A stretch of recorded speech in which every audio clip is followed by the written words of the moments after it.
Amados hermanos, feliz día del Señor. El título de nuestra reflexión bíblica esta mañana es una interrogante de solo dos palabras. ¿Dónde está?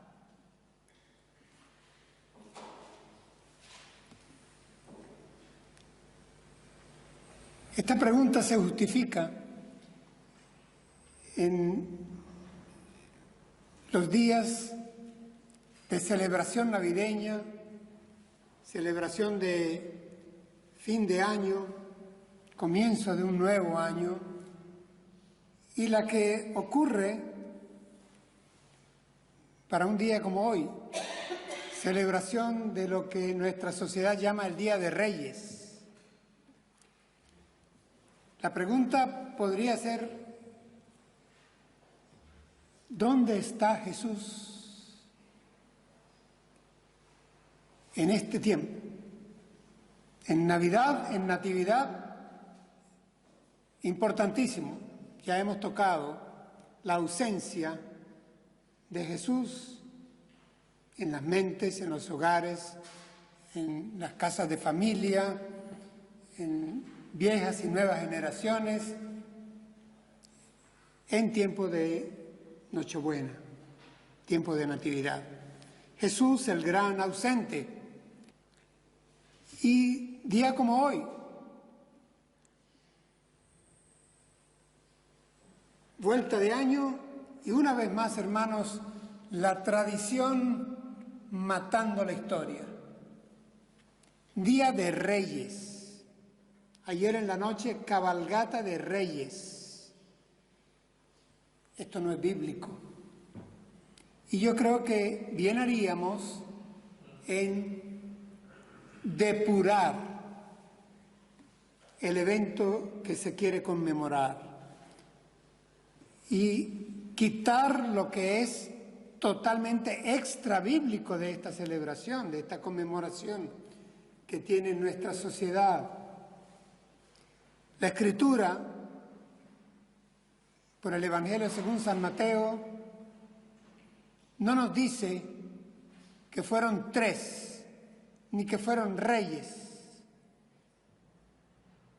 ni que eran magos en el sentido en que hoy se utiliza la palabra, ni que se llamaran Melchor, Gaspar y Baltasar. Todo esto es un invento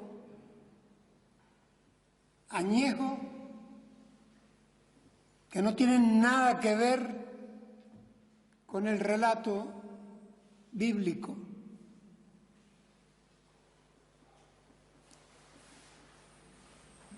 Voy a leer para ustedes tan solo dos versículos en versión Reina Valera 1995. Mateo capítulo 2, versículos 1 y 2. Y dice así la palabra de Dios. Cuando Jesús nació en Belén de Judea, en días del rey Herodes, llegaron del oriente a Jerusalén unos sabios preguntando: ¿dónde está el rey de los judíos que ha nacido? Pues su estrella hemos visto en el oriente y venimos a adorarlo. Esto es lo que está escrito en la palabra. A esto nos sujetaremos, pero quiero dejar con ustedes dos elementos a manera de introducción y para que estén presentes a medida que analizamos estos dos versículos. El primero de ellos, hermanos, es que desde el punto de vista de la revelación bíblica, de la palabra de Dios, nosotros podemos y debemos afirmar y debemos insistir en hacer esto. Atención, la correcta adoración solo es posible cuando hay revelación de Dios. Más aún, la revelación precede a la adoración. Y aún más, cualquier adoración sin revelación de Dios es idolatría. Aquí vamos a encontrarnos en el pasaje de estos hombres sabios que vinieron del oriente a Jerusalén. Vamos a encontrarnos con evidencia de lo que estoy afirmando. La revelación conduce a la correcta adoración. La ausencia de revelación llevaría a una adoración idolátrica. Analicemos el pasaje. Miren cómo dice. Leo el primer párrafo. Dice: cuando Jesús nació en Belén de Judea, en días del rey Herodes, llegaron del oriente a Jerusalén unos sabios preguntando. La primera frase de Mateo es cuando Jesús nació. Lo da por un hecho, no describe el nacimiento. Y como Mateo está escribiendo para el pueblo judío, le interesa resaltar que la profecía se está cumpliendo, y no solo se cumple porque Dios es fiel a su palabra, sino porque en esa pequeña Belén, la de Judea, había nacido, se había criado y había gobernado inclusive David, el que fue rey. Sus primeros años de reinado fueron en Belén. Después se mudó a Jerusalén. Tanto quería a ese pequeñito pueblo que ahí se mantuvo como rey al comienzo durante varios años. Así que para destacar el linaje davídico, Mateo aclara en su relato histórico que Jesús nació, esto es un hecho, y que nació en Belén de Judea. Belén, la de David, léase así. Allí nació, se cumple la profecía. Luego da una pincelada cronológica. ¿Cuándo nace? Dice, en días del rey Herodes. Hermanos, esto no es de despreciar. Herodes el Grande, Idumeo, linaje edomita, por cierto, no muy querido por el pueblo judío, era un déspota, muy querido por el Imperio Romano, era muy buen administrador de las finanzas tributarias. Se había querido congraciar con el pueblo judío, terminando la reconstrucción del templo. Pero era un asesino, media familia suya se la voló del mapa para mantenerse en su reinado. No le habría de costar en absoluto firmar el decreto para matar a todos aquellos menores de 2 años, poco tiempo después. Este es Herodes el Grande. Es en días del rey Herodes cuando nace Jesús, el rey de reyes. Nace bajo el peligro, en un pequeño pueblo, teniendo a 10 kilómetros de distancia a uno de los reyes más sanguinarios que había conocido el pueblo de Israel, a Herodes el Grande. Eso está ahí. Continúa la narración de Mateo diciendo que llegaron del oriente a Jerusalén. Es muy bonita la expresión original cuando dice llegaron de donde el sol se levanta, de allá del oriente. No precisa Mateo de qué sitio venían. Muchos estudiosos de las Escrituras nos dicen que de seguro era de la Mesopotamia, o de la parte nórdica de ella, del espacio de los persas, o de la parte más hacia el sur de Babilonia. Pero de ahí venían. venían del oriente, venían de donde el sol se levanta y vinieron a Jerusalén, vienen a la capital, vienen a Jerusalén. Una travesía bastante larga, semanas y muchas semanas. Vienen en un viaje que tenía que tener una razón poderosa, el emprender esa aventura. Vienen a Jerusalén unos magos preguntando. Hermanos, aquí tengo que hacer una aclaratoria, y la aclaratoria me tiene que llevar obligatoriamente a la palabra magos. Magos es en griego sabios. Era como los griegos llamaban a los sabios orientales. Reconocían en ellos que tenían conocimientos de las ciencias naturales, principalmente de la astronomía, inclusive conocimientos rudimentarios de la medicina. Eran conocidos por los griegos porque en las cortes del Oriente, en los palacios de los gobernantes del Oriente, había magos, sabios, que eran consejeros de los gobernantes. Y cuando uno se mete en el glosario griego para analizar esta palabra mago, uno se da cuenta que se puede resumir prácticamente en dos palabras.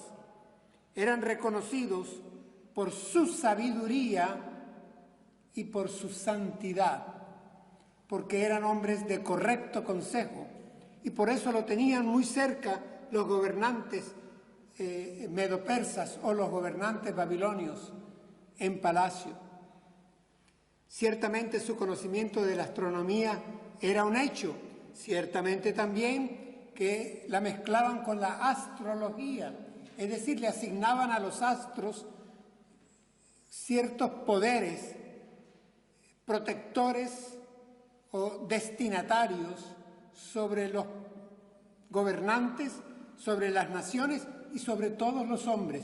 Miren, hermanos, no los veamos con tanto desprecio, que nuestra sociedad occidental, siglo XXI, viviendo el posmodernismo, sigue todavía consultando el horóscopo, viendo de qué signo zodiacal es fulano, o buscando que alguien le lea las cartas o le revise cuál es la suerte que va a tener dependiendo de algún evento estelar. Y estamos a 2000 años de distancia. Así que estos hombres, estos que no sabemos cuántos eran, estos magos, nada tiene que ver con lo que nosotros, digámoslo así, pues, esto no tiene que ver con Harry Potter, esto no tiene que ver con El Señor de los Anillos, esto no tiene que ver con ningún circo, en donde una mujer se parte en dos, o de un sombrero sale un conejo. Esto no es lo que significa la palabra mago. Para la mayoría de los griegos, mago significaba inclusive, de manera muy simple y sencilla, estudiosos del cielo. Nada más. Era pues lo mejor que había en astronomía para aquel entonces. Lo cierto es que estos hombres vienen y nosotros desde ahora reconocemos que en ellos había cierta sabiduría, pero también que el conocimiento que ellos tenían era un conocimiento incompleto, imperfecto. Era finito, era falible, era superable. De hecho, así pasó. Pero hermanos, así pasó con ellos. Pero es que así pasa a día de hoy, y que esto quede también bien claro. Todo conocimiento científico es limitado. El enciclopedismo no existe. Esos aires supremacistas que salen de los ambientes académicos, de las universidades, de los institutos secundarios, desde donde profesores de baja calidad descalifican la fe, descalifican la religión. Parecen hijos de Augusto Comte, están sumergidos todavía en el siglo XVIII, los que más se quedaron en el siglo XIX, y con conocimientos parciales se atreven a pontificar, desacreditando, estigmatizando, poniendo etiquetas a los hombres de fe o a las mujeres de fe a quienes estamos aquí hoy. Hermanos, y esto se los digo porque conozco la realidad de sus casas, de sus hogares. Porque ustedes tienen, hermanos, hijos, parientes, esposos, cuñados, muy cercanos, que con un conocimiento científico que deberían de reconocer cuán limitado es,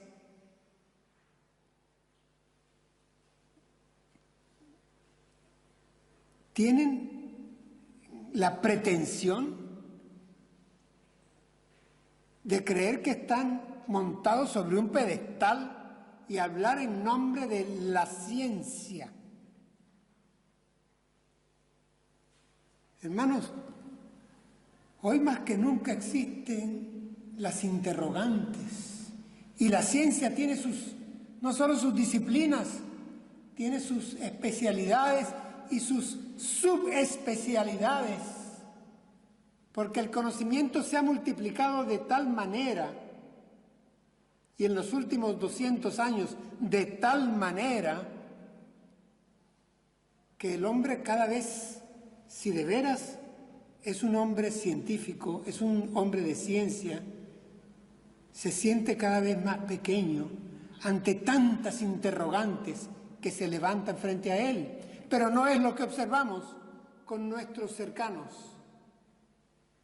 Con nuestros cercanos encontramos un orgullo fatuo y habría que mandarles a que visiten las bibliotecas de otras disciplinas para que una vez que hayan agotado en varias vidas el conocimiento que a día de hoy ya hay, regresen para que entonces puedan dar la última palabra.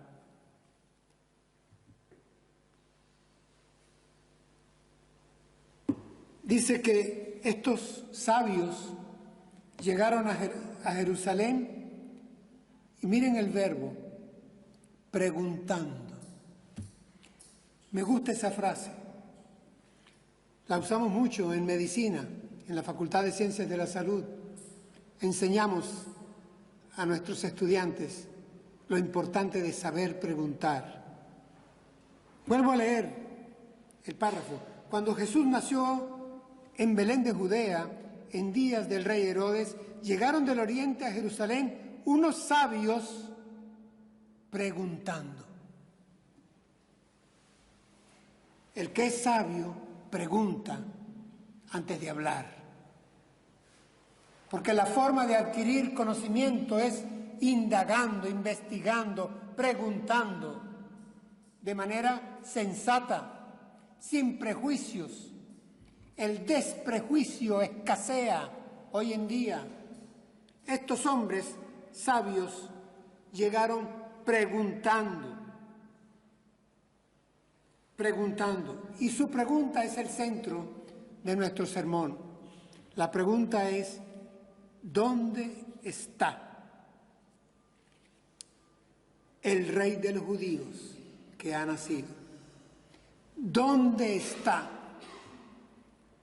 ¿Dónde está? Hermanos, esa pregunta, ¿dónde está? Lo primero que me da a entender es que estos hombres, siendo sabios, admitían la limitación de su conocimiento. Preguntan porque no saben. Y eso no debe dar vergüenza. Hay asuntos que no sabemos, muchos asuntos, y la mayoría de los asuntos no los sabemos. ¿Dónde está? Es el admitir que no lo sé todo. Segundo, a mí me da a entender esta pregunta, ¿dónde está? Que están buscando algo. Están buscando algo. En este caso están buscando a alguien. Y hermanos, esa pregunta la están haciendo en el lugar correcto. Estos hombres están en el palacio del rey. Ahora, aquí la reflexión nos lleva a un punto en donde hay que hacer un alto. Están en el palacio del rey Herodes, el temible Herodes, y vienen a preguntar por el rey de los judíos que ha nacido. Un momento, el rey de los judíos es Herodes. Había sido nombrado así por Augusto César, rey de los judíos. Entonces voy a casa del rey de los judíos a preguntar por el rey de los judíos que ha nacido. Hermanos, que quede claro, ¿verdad? Nadie nace rey. Se nace príncipe. Se nace infante. Pero estos vienen preguntando por el rey de los judíos que ha nacido rey. Y miren lo que agregan. Dicen, pues su estrella hemos visto en el oriente y venimos a adorarle. No están hablando de un rey más, de un rey sustituto. Este no es un golpe de estado a Herodes. Están hablando y vienen buscando al rey mesiánico. Por eso vienen a adorarle. La pregunta, ¿dónde está el rey de los judíos que ha nacido? Me hace pensar a mí también que hay de parte de estos hombres una confesión de fe. Confesión de creencia, de convicción, hasta un compromiso. Vienen buscando a un rey y vienen dispuestos a adorarlo. Ellos lo que están preguntando solamente es, ¿dónde está? Porque venimos a adorarle. No están pidiendo permiso para ver si le adoran o no. Ellos están convencidos, por eso hicieron el viaje. Les falta es la precisión, porque tenían conocimiento incompleto. Su observación como hombres de ciencia y fe era incompleta. La revelación estaba incompleta. Dice, hemos visto su estrella. Noten, incluso no voy a quedarme en esto, haría más largo el sermón, pero no dicen hemos visto una estrella. No dicen hemos visto la estrella. Dice, hemos visto su estrella. La estrella del rey de los judíos. Esa es la que hemos visto en el oriente. Y porque vimos su estrella, venimos a adorarle. Díganos dónde está. Hermanos, estos hombres, insisto, eran en su tiempo sabios. Todo hombre de ciencia sabe que los nuevos conocimientos y el avance de la ciencia se da sobre los escombros de los conocimientos y los avances que le precedieron. Estos eran hombres de ciencia y habían visto, observando el firmamento,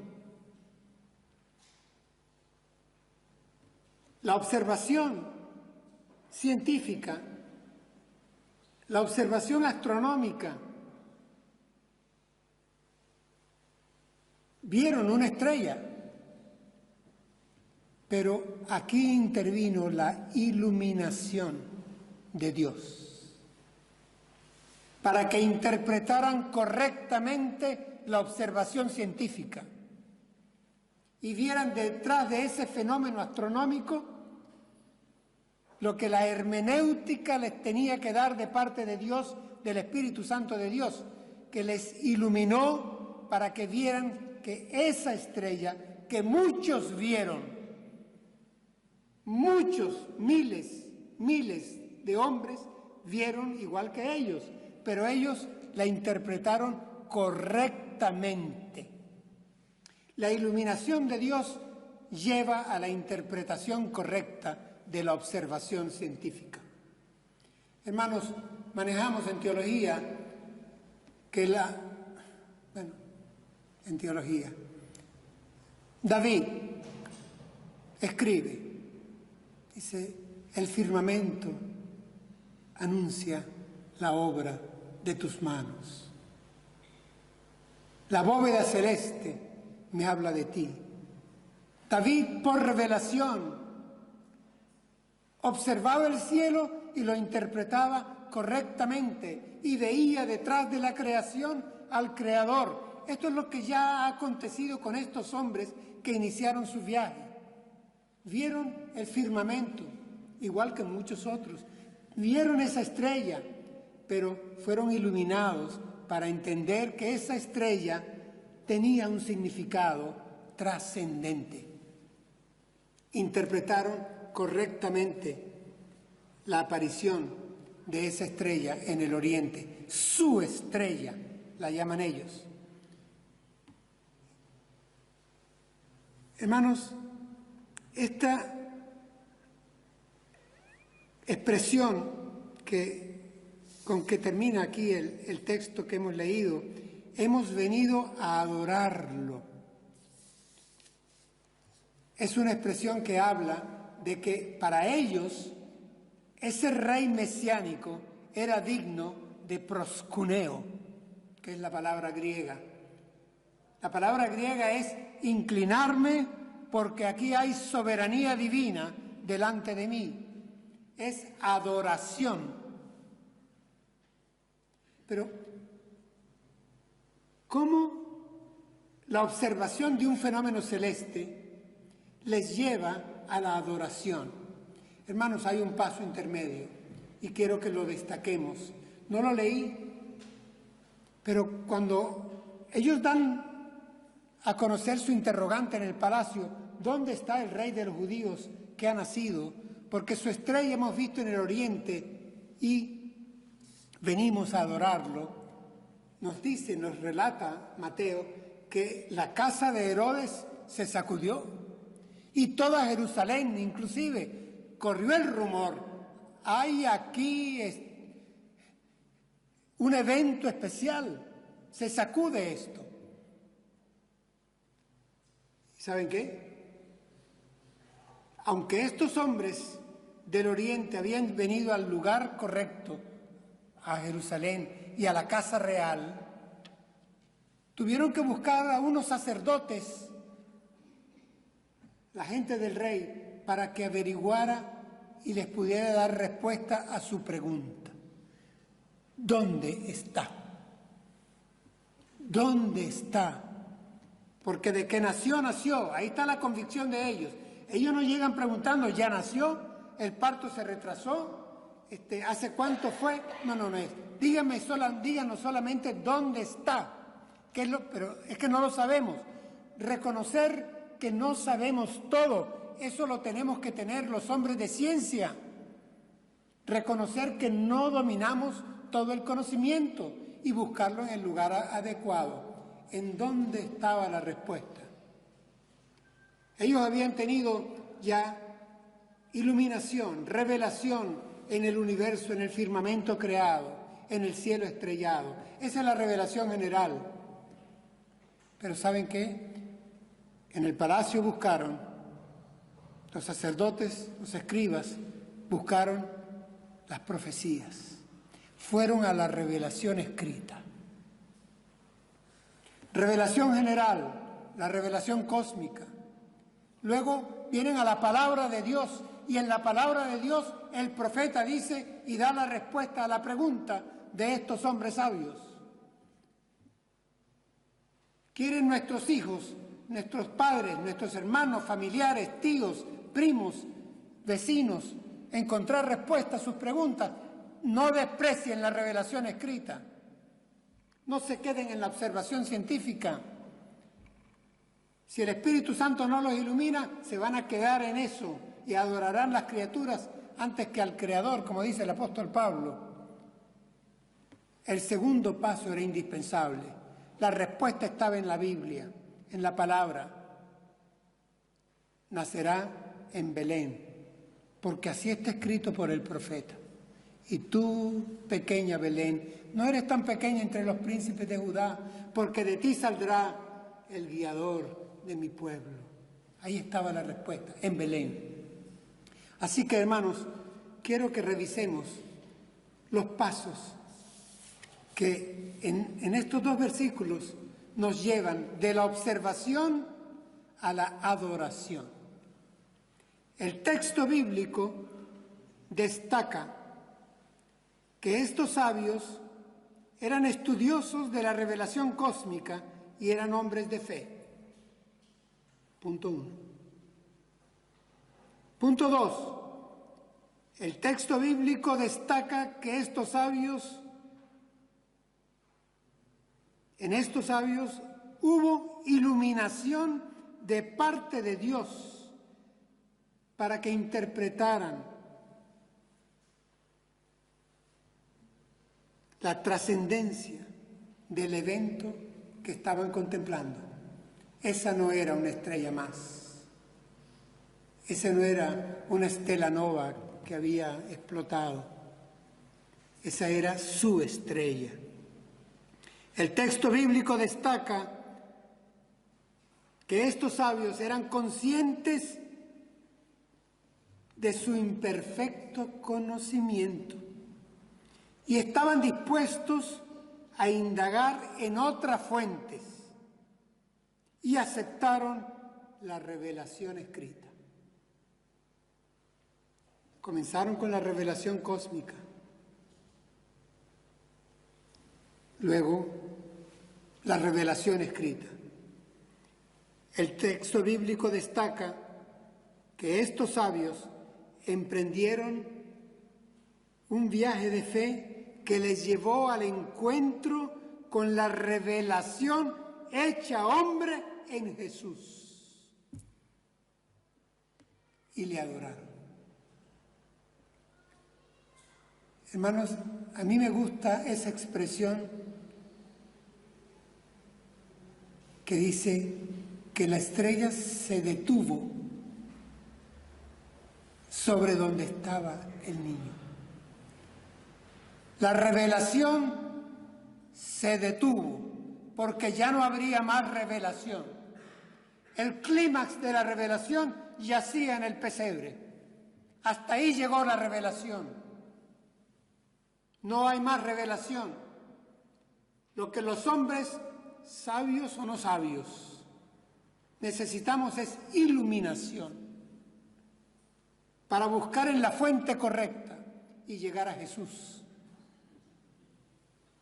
el clímax de la revelación. Por eso quiero cerrar el sermón con palabras del mismo Jesús, cuando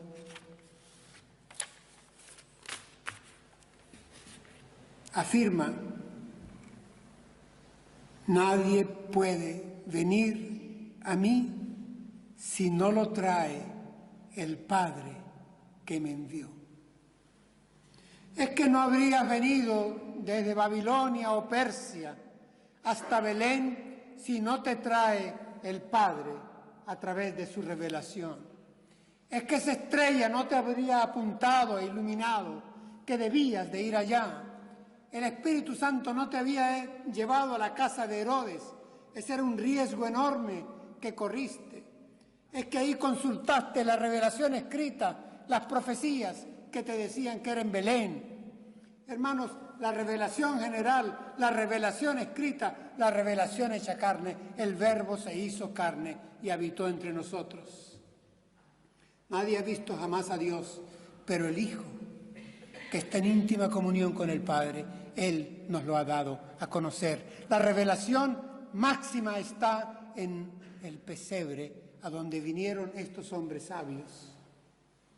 Pero para llegar a Jesús, tuvieron que pasar por las Escrituras, por la revelación escrita.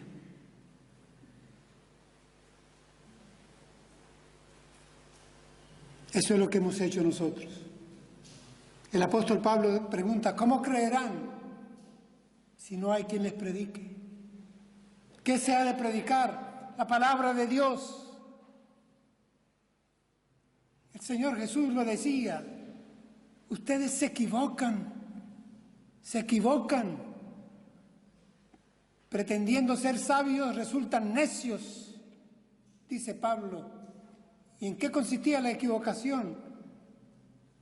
El Señor Jesús decía, se equivocan porque ignoran las Escrituras. Las Escrituras hablan de mí. Para llegar a Jesús, la revelación hecha carne, hecha hombre, tienes que pasar por la revelación hecha tinta, la revelación escrita. Presentemos a Jesús, a nuestros seres queridos, pero pidámosle al Padre en oración que los ilumine, porque solo el Espíritu de Dios, el Espíritu del Padre, puede llevar a los hombres a Cristo. Nadie puede venir a mí si no lo hace el Padre que me envió.